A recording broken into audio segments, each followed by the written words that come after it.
আসসালামু আলাইকুম। সবাই কেমন আছেন? আশা করছি সবাই খুব ভালো আছেন। আমি আলহামদুলিল্লাহ ভালো আছি। চলে আসলাম আরেকটি নতুন ব্লগ নিয়ে। আশা করছি সবাই একটা লাইক দিয়ে শুরু থেকে শেষ পর্যন্ত দেখবেন। এখন বাজে 10টা।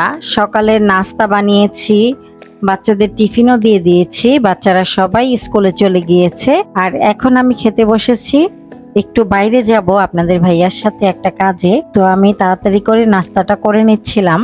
আজকে খিচুড়ি রান্না করেছিলাম আর চিকেন ভুনা করেছিলাম।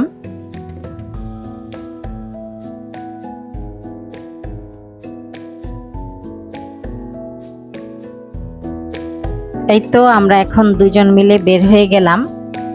আগে কাজটা সেরে আসি, তারপর আবার আপনাদের সাথে দেখা হচ্ছে।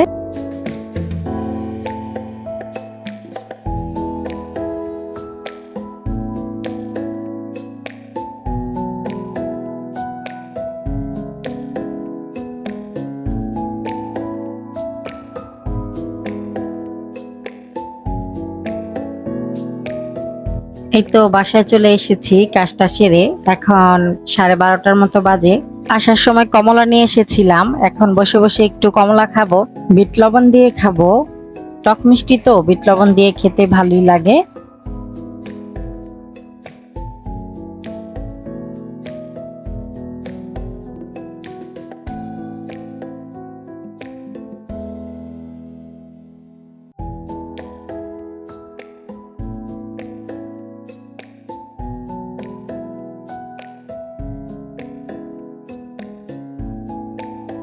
দুইটা পেয়ারা কেটে নিয়ে আসলাম, এখন বিট লবণ মাখিয়ে রাখবো। ওদের বাবা খাবে আর রেখে দিবে, ইয়াসিন আসলে খেতে পারবে।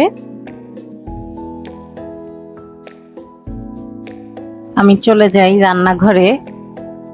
আজকে রুই মাছ টমেটো দিয়ে ভুনা করব আর পুঁই শাক দিয়ে ইলিশ মাছের মাথা দিয়ে রান্না করব, আর সাথে তো পাতলা ডাল থাকবেই। মাছগুলোকে আমি হালকা করে ভেজে নিয়েছি। মাছগুলোকে উঠিয়ে নিয়ে সেই তেলেই আমি পেঁয়াজ কুচি দিয়ে দিলাম। পেঁয়াজটা হালকা ভাজার পর এখানে হলুদ মরিচ ধনিয়ার গুঁড়া দিয়ে দিলাম,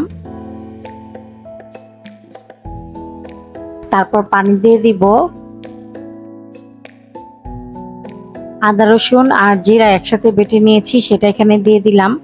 পরিমাণ মতো লবণ দিয়ে দিলাম, তারপর ভালো মতো মশলাটাকে কষিয়ে নেব।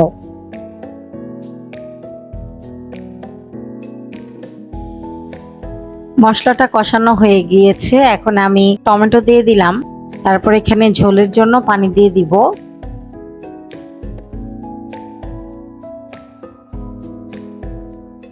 আর পাশের চুলায় আমি পাতলা ডাল রান্না করেছি। আজকে 5 ফোড়ন দিয়ে বাগার দিয়েছিলাম ডালটাকে।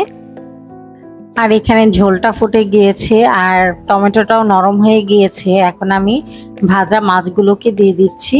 আর মাছটা কিন্তু আজকে আনা হয়েছে, নদীর রুই মাছ, খুবই টাটকা ছিল মাছটা। কিছুক্ষণ ঢেকে রান্না করার পর এখন আমি কয়েকটা কাঁচামরিচ দিয়ে দিলাম। সবশেষে নামানোর আগে ধনিয়া পাতা কুচি দিয়ে দিলাম।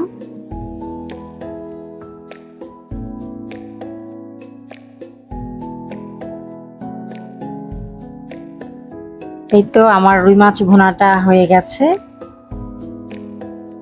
ইলিশ মাছের মাথাগুলোকে আমি হলুদ মরিচ আর লবণ মাখিয়ে রেখেছিলাম, এখন হালকা করে ভেজে নেব।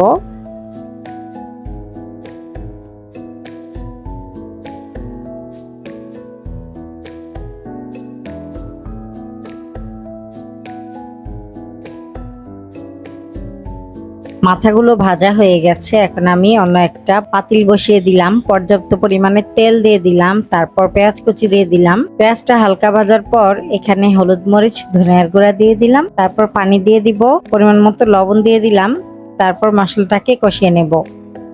মশলাটা কষানো হয়ে গেছে, এখন আমি পুঁই শাক দিয়ে দিচ্ছি।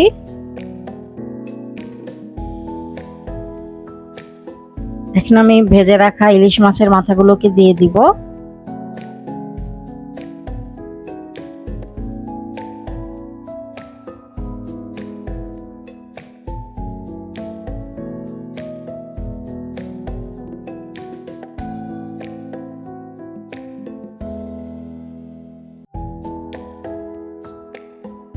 কাঁচামরিচ দিয়ে দিলাম, তারপর একটু ঢেকে দিব কিছুক্ষণের জন্য। পুঁইশাক দিয়ে ইলিশ মাছের মাথা তরকারিটাও হয়ে গেছে। আজকের মতো রান্নাবান্না শেষ।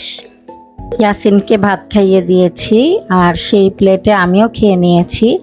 এখন আমার ইয়াসিন বাবা আরবি পড়তে যাচ্ছে, আর লিফট খুলেই দেখে ওর বাবাও চলে এসেছে, একটু বাইরে গিয়েছিল। আর বিকালবেলা একটু বারান্দায় আসলাম, এই যে ওনারা পাইলিং করছে, এই আওয়াজে একদম অতিষ্ঠ হয়ে গেলাম। তারপর একটু বসে বসে দেখছিলাম যে ওরা কিভাবে কি করে।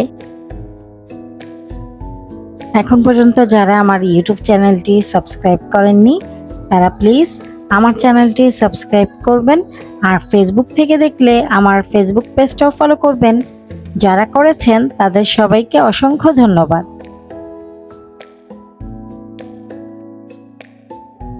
সন্ধ্যার পর আপনাদের ভাইয়া রসগোল্লা, লাড্ডু আর বাগরখানি নিয়ে এসেছিল। আমার অনেক খেতে মন চেয়েছিল, তো আমি বলেছিলাম এই জন্য নিয়ে এসেছে। আর এই বাগরখানিগুলো অনেক ভালো, এগুলো ওভেনে ভাজা হয়, খুবই মজা এই বাগরখানিগুলো। ভিডিওটি ভালো লাগলে প্লিজ একটি লাইক দিবেন। ভিডিও সংক্রান্ত কোনো মতামত থাকলে কমেন্টের মাধ্যমে জানাতে পারেন। আজকের মতো ভিডিওটি এ পর্যন্তই, আবার চলে আসব নতুন একটি ব্লগ নিয়ে। সে পর্যন্ত সবাই ভালো থাকবেন, সুস্থ থাকবেন। আল্লাহ হাফেজ।